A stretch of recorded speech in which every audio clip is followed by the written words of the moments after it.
Hello student, I am Rajni Gupta. Welcome to science solution. आज हम पढ़ेंगे क्लास 9 साइंस के चैप्टर 2, जिसका नाम है क्या हमारे आसपास के पदार्थ शुद्ध है, is matter around us pure. अब जैसा बच्चों पाठ के नाम से पता चल रहा है, क्या हमारे आसपास के पदार्थ, तो पदार्थ क्या होते हैं बच्चों, है ना। पदार्थ पर पदार्थ और पदार्थ क्या शुद्ध होते हैं या ये किससे मिलकर बने होते हैं या कितने प्रकार के होते हैं। अपन ने पहले वाले पाठ में पढ़ा था कि पदार्थ की 3 अवस्थाएं होती हैं, ठोस, द्रव और गैस, है ना। ये इनका ठोस, द्रव, गैस क्या भौतिक परिवर्तन और एक रासायनिक परिवर्तनों में पदार्थ भी के बारे में अपन चर्चा करेंगे। पदार्थ में तत्व, यौगिक, मिश्रण, सममांगी मिश्रण, विषमांगी मिश्रण। आज इस पाठ में अपन इन सब बातों पर चर्चा करेंगे। जैसे कि इस पाठ में आसपास के पदार्थ, जैसे अपन क्या क्या खाते हैं बच्चों, दूध खाते हैं, घी खाते हैं, मक्खन खाते हैं, है ना, नमक खाते हैं, मिनरल जूस। देखो सब पे लिखा रहता है शुद्ध नमक, शुद्ध घी, शुद्ध दूध। क्या ये वास्तव में शुद्ध होते हैं या ये वास्तव में या शुद्ध हैं।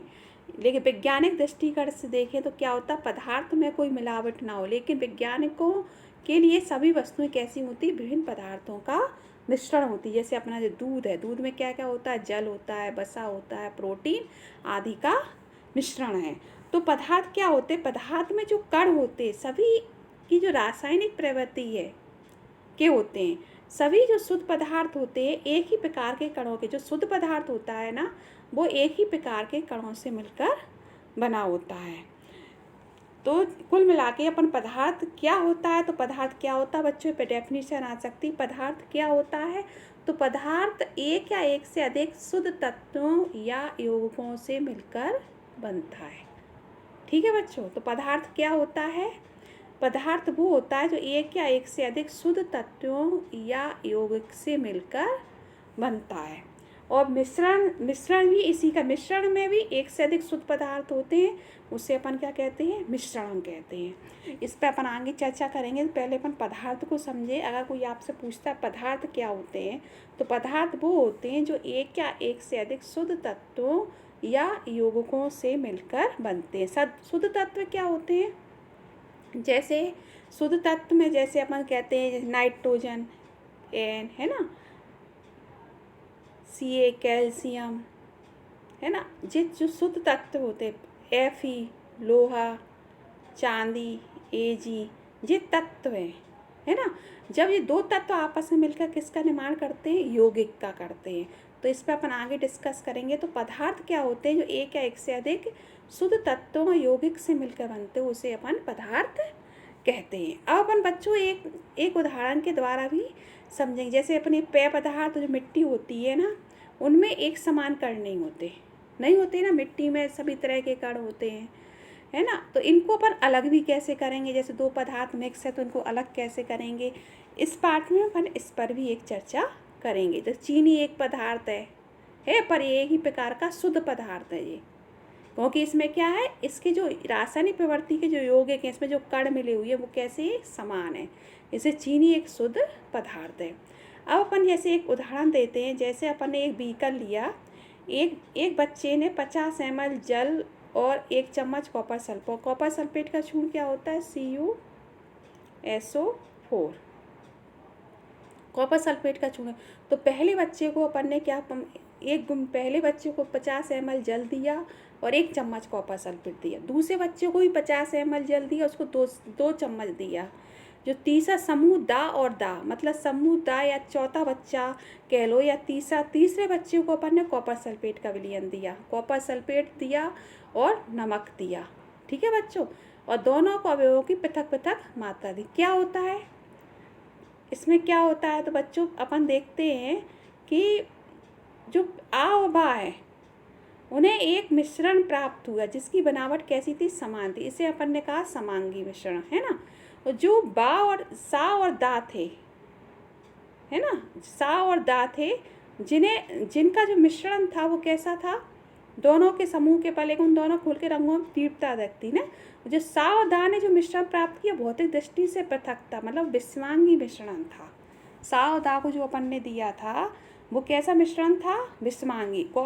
आ और वा को कॉपर सल्फेट ही का विलयन दिया, और कॉपर सल्फेट को जैसे ही पानी में घोला तो उन्हें नीला रंग प्राप्त हुआ। तो उनके जो रंग में एक का हल्का था, एक का डार्क था, पर था सममांगी मिश्रण। लेकिन सा और दा का जो मिश्रण था वो था विषमांगी मिश्रण। तो बच्चों तो पदार्थ का जो मिश्रण होता है वो दो प्रकार के होते हैं, एक सममांगी और एक विषमांगी। सममांगी मिश्रण में क्या होता है? दोनों मिक्स हो जाते हैं, जैसे नमक का पानी या चीनी का पानी, तो ये सममांगी मिश्रण है ना। और विषमांगी में क्या होते हैं? अलग अलग दिखते हैं, जैसे जल और तेल का, या लकड़ी के घोल में उसका लकड़ी का पानी के घोल में लकड़ी की बुरादा का मिलना।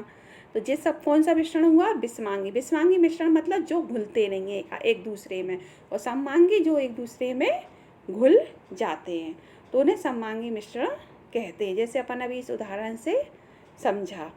फिर इसके बाद अपन एक और उदाहरण है, जैसे अपन ने एक समूह आ को अपन ने दिया था कॉपर सल्फेट के कुछ क्रिस्टल दिए थे, समूह आ को 1 चम्मच अपन ने कॉपर सल्फेट दिया, वो जो पहले वाला उदाहरण था। और समूह सा को चौक का चूर्ण या गेहूं का आटा दिया, और समूह दा को दूध या स्याही की कुछ बूंदें दी। तो अपन देखेंगे जो समूह आ और वा को जो कॉपर सल्फेट का घोल दिया, तो उनका जो रंग है वो होगा तो नीला ही, लेकिन आ वाले का कैसा होगा? कम डार्क होगा, और जो बा वाले का ज़्यादा डार्क होगा, क्योंकि इसको अपन ने 1 चम्मच कॉपर सल्फेट दिया। पर ये दोनों हैं क्या? विलयन ही है ना। लेकिन चौक का जो चूर्ण है, जैसे अपन ने पानी में चौक अपन बोर्ड पर लिखते हैं उसको मिलाया तो क्या घुल जाएगी? नहीं घुलेगी ना। तो ये कौन सा मिश्रण है? विषमांगी मिश्रण है। और वैसे इसका नाम क्या है? निलंबन। क्या नाम कहेंगे इसको? निलंबन। और ये चौथा है दूध, या जैसे अपन दूध को पानी में डालते हैं तो क्या होता है? पूरा पानी दूधिया हो जाता है कि नहीं हो जाता? इस स्याही की कुछ बूंदें अपन पानी में डालते हैं तो पूरा जो पानी नीले रंग का हो जाता है। तो ये जो इस तरीके का जो मिश्रण होता है वो कॉलाइडी विलयन कहलाता है। तो 3 तरह के विलयन होते हैं। एक विलयन तो वो होता है जो पूरी तरह से मिक्स हो जाता है, जैसे कॉपर सल्फेट का नीला विलयन हो गया है ना, तो वो विलयन कहलाएगा।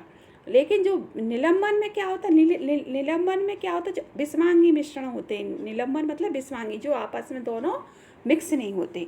और कोलाइडी विलयन क्या होता है? कोलाइडी विलयन मतलब ये होता है कि जिसमें थोड़ी सी बूंद डाली और पूरा विलयन उसी रंग का हो जाता है, तो वो कौन सा होता है? कोलाइडी विलयन होता है। तो बच्चों आगे अपन इन्हीं बातों पर चर्चा करेंगे। तो ये आपको समझ में आ गया होगा पदार्थ से आप क्या समझते हो, सममांगी और विषमांगी मिश्रण में अंतर। ये आप दोनों कर लोगे। सममांगी मिश्रण में विलयन जो पदार्थ है एक दूसरे में कैसे होते हैं? मिक्स हो जाते हैं, जैसे नमक का विलयन, चीनी का विलयन, है ना। विषमांगी में जिसमें विलयन दो पदार्थ आपस में पूरी तरह से मिक्स नहीं होते, है ना, जैसे चौक का पानी में घुलना या गेहूं का आटा, है ना। तो ये विषमांगी, रेत और जल का विषमांगी मिश्रण। और पदार्थ वो एक या इससे अधिक शुद्ध तत्व और पदार्थ से मिलकर बनते हैं। अब अपन आते हैं विलयन। अपन ने 3 तरह के विलयन प्राप्त किए थे। दूसरा उदाहरण, तो सबसे पहले अपन करेंगे विलयन की बात। विलयन क्या होता है? विलयन क्या होता है? 2 या 2 से अधिक पदार्थों का सममांगी मिश्रण होता है। 2 या 2 से अधिक पदार्थों का, जैसे नींबू जल, नींबू आप बनाते ही हो, शिकंजी तो बनाते ही होगे, है ना। नमक का पानी या सोडा जल, ये क्या होते हैं? विलयन कहलाते हैं। ठीक है बच्चों। तो अगर आपसे पूछे विलयन क्या होता है, तो विलयन 2 या 2 से अधिक पदार्थों का सममांगी मिश्रण होता है। अब विलयन में 2 भाग होते हैं, एक होता है विलायक और एक होता है विलय। इन्हें भी समझो, ये पेपर में बहुत आता है। विलायक क्या होता है, विलय क्या होता है। विलायक वो होता है जैसे अपन ने जल में नींबू को घोला, तो नींबू क्या है? विलय है। माना विलय की जो मात्रा होती है बहुत कम मात्रा होती है, और विलायक जिसमें अपन किसी चीज़ को घोलते हैं। तो अपना जल क्या है? विलायक है, और जो अपन ने घोला है वो विलय है। जैसे एक उदाहरण से समझते हैं, एक उदाहरण जैसे चीनी और जल का विलयन एक तरल घोल में ठोस का उदाहरण है। तरल घोल में ठोस, बस जल में चीनी ठोस है अपनी, है ना, तो ये घोल, इसे चीनी क्या? विलय है, जल विलायक। अब आपको समझ में आ गया होगा। ऐसी और उदाहरण है आयोडीन और अल्कोहल का विलयन, जिसे टिंचर आयोडीन कहते हैं। तो आयोडीन क्या? विलय, और अल्कोहल में आयोडीन को घोला गया है। समझ में आ रहा है बच्चों। तो अल्कोहल क्या? विलायक है। तो जी पेपर में आते हैं कि ऐसे आपको पूछ दिया जाएगा कि चीनी के पानी में कौन विलायक है और कौन विलेय है, तो आपको बताना पड़ेगा शक्कर विलेय है और जल विलायक है। इसी प्रकार जो अपना सोडा जो आती है, पेप्सी आती है, उसमें क्या है, इसमें कार्बन डाइऑक्साइड गैस विलेय है और जल विलायक है। मतलब जो अपने जो पानी है, पानी में CO2 गैस घुली रहती है, जिसे अपन कहते हैं सोडा जल। जो पेप्सी आती है वो एकदम गैस निकलती है, CO2 गैस नहीं निकलती, जैसे अपन ढक्कन खोलते हैं तो वो CO2 गैस है। ऐसे वायु अपन ने जानते, वायु अपनी कई गैसों का मिश्रण है। तो दो घटक ऑक्सीजन और नाइट्रोजन होती है, तो नाइट्रोजन सबसे ज़्यादा होती है। तो नाइट्रोजन क्या होगी, वायु का तो विलायक कहेंगे, वायु में दूसरी गैस है बहुत कम मात्रा में। तो जो नाइट्रोजन है, नाइट्रोजन को क्या कहेंगे, वायु का विलायक कहेंगे, क्योंकि नाइट्रोजन सबसे ज़्यादा है। अपन को पता है नाइट्रोजन 78% है। तो नाइट्रोजन सबसे ज़्यादा, नाइट्रोजन में ही सब गैसें हैं। तो जो नाइट्रोजन क्या होगी, विलायक, और अन्य गैसें कैसी होंगी, विलेय होंगी। अब आपको बहुत अच्छी तरीके से समझ में आ गया होगा। अब इसके गुण पढ़ लेते हैं। विलयन एक कैसा मिश्रण होता है, सममांगी विलयन होता है। इतने कण छोटे से अपन आँख से नहीं देख सकते। ये अपने छोटे आकार के कारण विलयन के प्रकाश की किरणों को फैलाते नहीं हैं। जो सममांगी मिश्रण होता है, आप देखना नींबू का पानी है विलयन, तो ये अपनी गुजर रही प्रकाश की किरण को फैलाते नहीं है। छानने की विधि द्वारा विलय के कणों को भी पृथक नहीं किया जा सकता। जैसे अपन ने देखा, जैसे शक्कर को अपन कर देते हैं तो क्या छान के अलग कर सकते, नहीं कर सकते ना, है ना। तो और या विलयन को शांत छोड़ देने पर ही विलय के कण नीचे नहीं बैठते। शक्कर नीचे बैठती है, घुल गई एक बार, नहीं बैठती, वो तो मिक्स हो जाती है। जब उसको अपन गर्म ही करेंगे या चाशनी जो बनती होगा, लेकिन छानने से अपन अलग नहीं कर सकते। तो ये विलयन के गुण है, पेपर में आते हैं कि विलयन के गुण क्या होते हैं। तो बच्चों आप लिख लेना, विलयन एक सममांगी मिश्रण है, ये बहुत छोटे होते हैं, इन्हें आँख से नहीं देख सकते। तो आप इन्हें उदाहरण से ज़्यादा समझ जाते। नींबू का पानी आप याद रखोगे, शक्कर का पानी याद रखोगे, विलयन है, तो फिर आप इनको उत्तर आराम से लिख लोगे। और विलायक और विलय जरूर याद रखना कि विलायक क्या होता है, विलय क्या होता है। जिसमें जिस पदार्थ को घोला जाता है, जैसे पानी अपना विलायक है, और विलायक पानी में अपन ने नमक घोला या शक्कर घोली या नींबू घोला, तो वो क्या है, विलय है। ठीक है बच्चों, क्लियर हो गया होगा। अब आते हैं विलयन की सांद्रता पर। जी बच्चों, बहुत आता है विलयन की सांद्रता। अब आपने जैसे, अब मैं आपको बताऊं, अपन जो महिलाएं माहौर लगाती हैं, पैरों में लगाती हैं ना माहौर, तो पतला माहौर होता है तो कहते हैं पतला माहौर है। थोड़ा गाढ़ा हो जाता है ना, तो उसे बोलते हैं ये तो बहुत गाढ़ा हो गया। तो पतले शब्द को विज्ञान की भाषा में तनु कहते हैं। क्या कहते हैं, तनु। जब कोई घोल पतला हो, है ना। और सांद्र किसे कहते हैं, जो गाढ़ा घोल हो। जैसे अभी अपन ने एक उदाहरण कर रहे थे, एक बच्चे को अपन ने कॉपर सल्फेट के कुछ क्रिस्टल दिए थे। एक को 1 चम्मच कॉपर सल्फेट दिया और एक को अपन ने 2 चम्मच दिया। तो जिसका 1 चम्मच कॉपर सल्फेट को पानी में घोला तो उसका विलयन कैसा रहेगा, तनु रहेगा। और जिसको 2 चम्मच कॉपर सल्फेट का विलयन को पानी में घोला तो उसका विलयन कैसा रहेगा, सांद्र रहेगा। तो आपको समझ में आ गया होगा, तनु और सांद्र, है ना, तनु और सांद्र। तो ये आपको समझने की, मतलब आपको समझ में आ गया होगा। समूह आ द्वारा प्राप्त विलयन समूह आ की तुलना में तनु है। तो जो समूह आ को अपन ने 1 चम्मच दिया था कॉपर सल्फेट का, तो जिससे उसका विलयन नीले रंग का था, पर वो हल्का नीला था। और दूसरे को 2 चम्मच कॉपर सल्फेट दिया था तो उसका विलयन डार्क नीला था, तो वो कैसा था, सांद्र। अब अपन आते हैं संतृप्त घोल। ये पेपर में आता है, संतृप्त घोल क्या होता है। तो संतृप्त घोल किसको कहते हैं, जैसे आपने घर पे करा होगा, घर पे अपन शक्कर घोलते हैं ना। जैसे ही अपन शक्कर घोलते हैं तो एक समय के बाद शक्कर घुलना बंद हो जाती है ना। और फिर उसमें अपन जैसे ही थोड़ा गर्म करें तो फिर शक्कर घुलने लगती है और फिर बंद हो जाती है। तो जो एक निश्चित मात्रा पर जो बंद होती है ना, शक्कर का घुलना बंद होता है, वो कहलाता है संतृप्त विलयन। इसी को अपन विज्ञान की भाषा में करेंगे तो दिए गए निश्चित तापमान पर यदि विलयन में विलय पदार्थ नहीं घुलता है तो उसे संतृप्त विलयन कहते हैं। विलय पदार्थ की वह मात्रा जो उस ताप पर संतृप्त विलयन में उपस्थित होती है उसकी घुलनशीलता कहलाती है। मतलब विलय पदार्थ की वह मात्रा जितनी वो घुली है वो उसकी घुलनशीलता कहलाती है ना। और जिस निश्चित ताप पर जितना विलय पदार्थ नहीं घुलता, घुलना बंद हो जाए, तो वो संतृप्त विलयन कहलाता है। अब आपको समझ में आ गया होगा। शक्कर का तो आपने देखा भी होगा कि शक्कर एक समय के बाद नहीं घुलती हो। यदि 1 बिलियन में विलय पदार्थ की मात्रा संतृप्त से कम है तो वो कहलाता है असंतृप्त विलयन। यदि 1 बिलियन में विलय पदार्थ की मात्रा, उसकी क्षमता है उतनी घुलने की, पर उससे भी कम है तो वो कहलाता है असंतृप्त विलयन।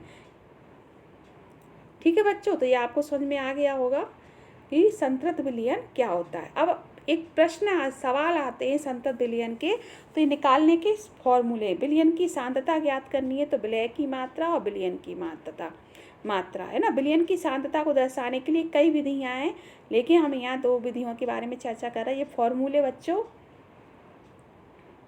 आप याद कर लेना, ये पेपर में आते हैं। द्रव्यमान विलयन के द्रव्यमान प्रतिशत ज्ञात करना है तो विलय पदार्थ का द्रव्यमान और विलयन का द्रव्यमान और मल्टीप्लाई 100, और आयतन ज्ञात करना है तो ये जी वाला फॉर्मूला है। ठीक है बच्चों, इसके सवाल आते हैं। एक सवाल ये दिया है, ऐसे ही एक सवाल आगे आपकी एक्सरसाइज में भी है, इसको मैं समझा देती हूँ। किसी विलयन में 320 ग्राम विलायक में 40 ग्राम नमक विलेय है ना। विलायक मैंने समझाया था, जिसमें जैसे नमक है तो नमक किस में घुला है, पानी में घुला है। तो जो जल है, जल क्या है, विलायक है, और नमक क्या है, विलेय है ना। तो 320 जल में 40 ग्राम क्या घुला है, नमक घुला है। तो विलयन की सांद्रता ज्ञात करना, तो विलयन की सांद्रता ज्ञात करने के लिए अपन ने ऊपर फॉर्मूला पढ़ा ही था। अब ये इसमें, लेकिन अपन को सबसे पहले टोटल विलयन का द्रव्यमान ज्ञात करना पड़ेगा। क्या ज्ञात करना पड़ेगा, टोटल विलयन का द्रव्यमान। जैसे विलयन का द्रव्यमान का कैसे प्राप्त करेंगे, जब अपन विलय का और विलायक का द्रव्यमान को प्लस कर देंगे तो टोटल विलयन का द्रव्यमान अपन को पता चल जाएगा। तो अपना 40 ग्राम नमक है और 320 ग्राम क्या है, जल है। इन दोनों को प्लस किया तो 360 विलयन आ गया, अपना आया 360 विलयन। अब अपन को विलयन की क्या निकालना, द्रव्यमान प्रतिशत।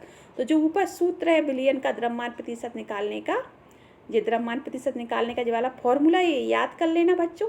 इसी के आधार पर अपन इसको निकालेंगे। तो अपन जैसे विलय पदार्थ का द्रव्यमान कितना था 40, और विलयन का द्रव्यमान अपन ने ज्ञात कर ही लिया, कितना था 360, डिवाइड करेंगे और ये आंसर आ जाएगा 11.1। आपको इस सवाल समझ में आ गया होगा। इस तरीके के सवाल बच्चों पेपरों में बहुत आते हैं, इसे आप समझ लेना। जब विलयन का द्रव्यमान ज्ञात करना तो ये जरूर आप विलय और विलायक के द्रव्यमान को प्लस कर देना, क्योंकि विलयन किससे मिलकर बना है, विलय और विलायक से मिलकर ही बना है। इस चीज़ को बिल्कुल ध्यान रखना। इसके बाद आता है निलंबन। निलंबन अपन ने पढ़ा था, विलयन समझाए दिए। विलयन क्या होता है, सममांगी मिश्रण का घोल होता है ना। जैसे अपन ने नमक का विलयन और उसका शक्कर का विलयन, वो विलयन थे। अब अपन कहते हैं निलंबन। निलंबन में जो अपन ने पढ़ा था ना, बिस्मांगी मिश्रण, जो शब्द पढ़ा था अपन ने बिस्मांगी, जैसे रेत और जल का मिश्रण या बालू का मिश्रण है ना, तो ये क्या कहलाते हैं, बिस्मांगी मिश्रण। चौक को अपन घोलेंगे पानी में तो चौक क्या होगी, नीचे बैठ जाएगी ना, तो वो क्या कहलाता है, निलंबन। बिस्मांगी जो, अब इसको विज्ञान की बात, बिस्मांगी घोल जो ठोस रूप में परिचित हो, निलंबन कहलाता है। निलंबन एक बिस्मांगी मिश्रण है जिसमें विलय पदार्थ के कण घुलते नहीं हैं, इन्हें अपन आँखों से देख सकते हैं। आपको समझ में आ गया। उदाहरण से बच्चों, उदाहरण सबका याद रखना कि निलंबन में उदाहरण अपन चौक का भी ले सकते हैं, बालू रेत का भी ले सकते हैं। सबसे पहले ये बिस्मांगी मिश्रण है, इन्हें आँखों से देख सकते हैं। ये निलंबित कर प्रकाश की किरण को फैला देते हैं। क्यों फैला देते हैं, क्योंकि इनके कण नीचे बैठे रहते हैं। जब इसे शांत छोड़ते हैं तो ये नीचे बैठ जाते हैं इसके कण। बिल्कुल रेत का उदाहरण बिल्कुल इस पर फिट हो रहा है। रेत का या चौक का उदाहरण के आधार पे आप बिल्कुल लिख सकते हो, क्योंकि सबसे रेत और चौक का, जैसे रेत चौक को अपन ने पानी में घोला तो सबसे पहले अपन क्या लिखेंगे, बिस्मांगी, क्योंकि ये घुला नहीं है। आँखों से भी दिख रहा है कि नीचे बैठ गए चौक के कण, है ना, और ये प्रकाश की किरणों को भी फैला देता है। अब आपको समझ में आ गया होगा। नेक्स्ट है कोलाइडी विलयन। कोलाइडी विलयन अपन ने अभी पढ़ा था। कोलाइडी जो विलयन होता है, निलंबन की अपेक्षा कणों का आकार कैसा होता है, छोटा। अपन ने दूध का विलयन पढ़ा था अभी। जैसे 2-3 चम्मच अगर अपन दूध पानी में डालते हैं तो पूरा दूध, अपना जो दूध का पानी है पूरा कैसा होता है, दूधिया हो जाता है। यही अपना स्याही के साथ होता है। स्याही 1-2 बूंद डाली तो पूरा जो स्याही का जो पानी है पूरा कैसा हो जाता है, नीले रंग का। तो इस तरीके के जो विलयन होते हैं वो कहलाते हैं कोलाइडी विलयन। ठीक है बच्चों, तो इसका उदाहरण बिल्कुल दूध का और स्याही वाला उदाहरण बिल्कुल आप याद करना। ये इसके जो कण होते हैं कैसे होते हैं, बहुत छोटे होते हैं, जिन्हें अपन आँखों से नहीं देख सकते। होते ना दूध के कण, दिखते हैं क्या पानी मिलाने पर? नहीं दिखते। लेकिन इनका एक प्रभाव ये है, ये बहुत आता है पेपरों में बच्चों, टिंडल प्रभाव, टिंडल इफेक्ट। प्रकाश की किरणों का फैलाना टिंडल इफेक्ट कहलाता है। इसे टिंडल नामक वैज्ञानिक ने इसकी खोज की, है ना बच्चों। तो ये दूध के विलयन में स्पष्ट देखो, ये दूध का विलयन है। देखो इस टॉर्च है, टॉर्च का जो प्रकाश है दूध के विलयन से होकर बाहर निकल रहा है। तो ये टिंडल इफेक्ट है, ये आप घर पर भी कर सकते हो। आप अभी जब जैसे ही इसको सुनने के बाद आप घर पे इसका प्रैक्टिकल करना, तो बिल्कुल आपको ये टिंडल इफेक्ट दिखेगा। दूध का पानी एक गिलास में 2-3 चम्मच दूध की डालना और फिर टॉर्च की रोशनी करना या मोबाइल की रोशनी करना, तो आप देखना कि गिलास के उस पार रोशनी जा रही होगी। तो वो कहलाता है टिंडल इफेक्ट। तो ये पेपरों में बहुत आता है कि प्रकाश की किरणों का फैलाना ही क्या कहलाता है, टिंडल इफेक्ट कहा जाता है। ये कण प्रकाश की किरण को आसानी से फैला, ये उसके विशेषता हो जाएंगी। कोलाइडी, कोलाइडी जो घोल होते हैं वो कई प्रकार के होते हैं। ये कभी कभी बच्चों पेपर में आते हैं कि इमल्सन क्या होता है, तो द्रव में द्रव का घोल, जैसे दूध पानी में दूध का विलयन नहीं है ना, द्रव का द्रव इमल्सन कहलाता है। मतलब दूध एक तरह का इमल्सन का उदाहरण है। माने कोलाइडी के उदाहरण है aerosol, foam, emulsion, sol, foam, gel, ठोस। पेपर में आते हैं कभी कभी एरोसोल क्या होता है, तो एरोसोल में क्या होता है, गैस का द्रव में घुलना होता है। जैसे अभी अपन ने विलय और विलायक पढ़ा था ना, तो जो विलायक, जो परिक्षेपण मतलब विलायक और परिक्षेप मतलब विलय। तो विलायक में विलय चीज, तो गैस में द्रव का घुलना है ना। जैसे ये कोहरा बादल जो घटनाएं होती हैं वो एरोसोल का प्रकार है ना। ये धुआं, जैसे धुआं होता है वो भी एरोसोल का ही है। शेविंग क्रीम फोम का है। मैग्नीशिया जो कीचड़ तो आपने देखी हो, कीचड़ में क्या होता है, पानी होता है, पानी में क्या होती है, मिट्टी होती है। मिट्टी किस रूप में होती है, ठोस रूप में होती है। तो ठोस और द्रव है ना। तो इस सोल, इसका जो प्रकार होगा कोलाइडी का सोल होगा और उदाहरण होगा कीचड़। अब आपको मेरी बात समझ में आ रही होगी। जैसे अब अगला जेल ही आप लोग खाते होगे। जेली क्या होती है, ठोस में द्रव का घुलना होता है, जैसे पनीर, मक्खन, है ना। फिर इसके बाद ठोस में होता है, और ठोस के दूध या कांच और रंगीन रत्न पत्थर, इनको आप उदाहरण के सहित याद कर लेना।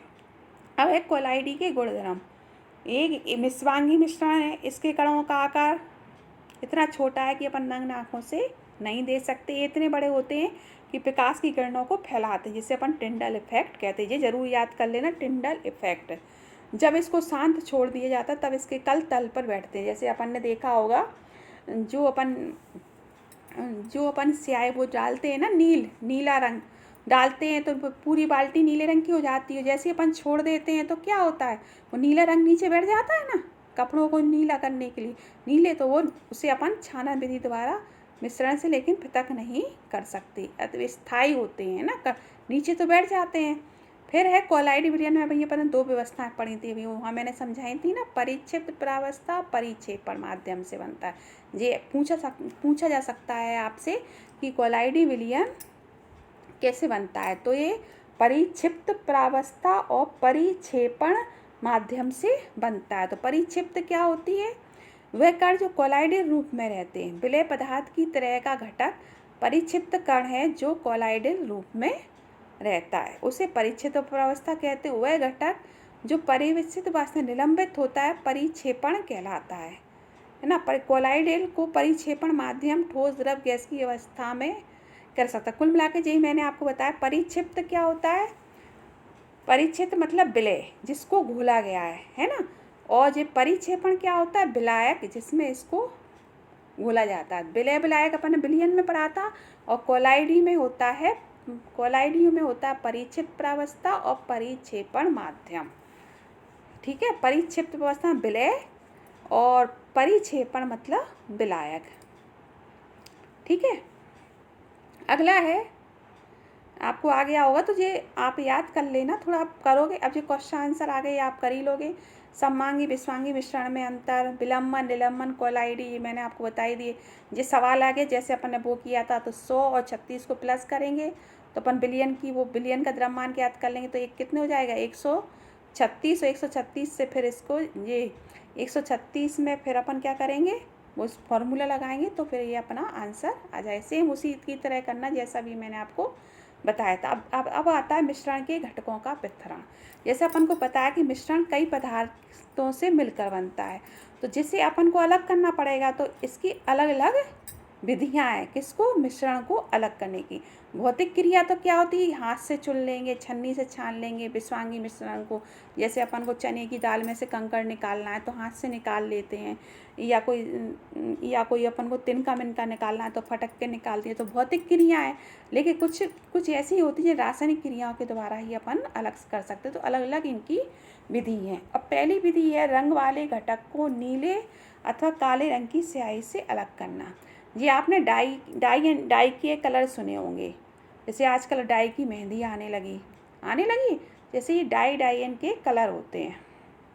इसमें क्या एक प्रैक्टिकल हो रहा है, इसमें जल एक बीकर में पानी लिया, उसके ऊपर अपन ने क्या ली, स्याही ली तो स्याही की कुछ बूंदें डाली।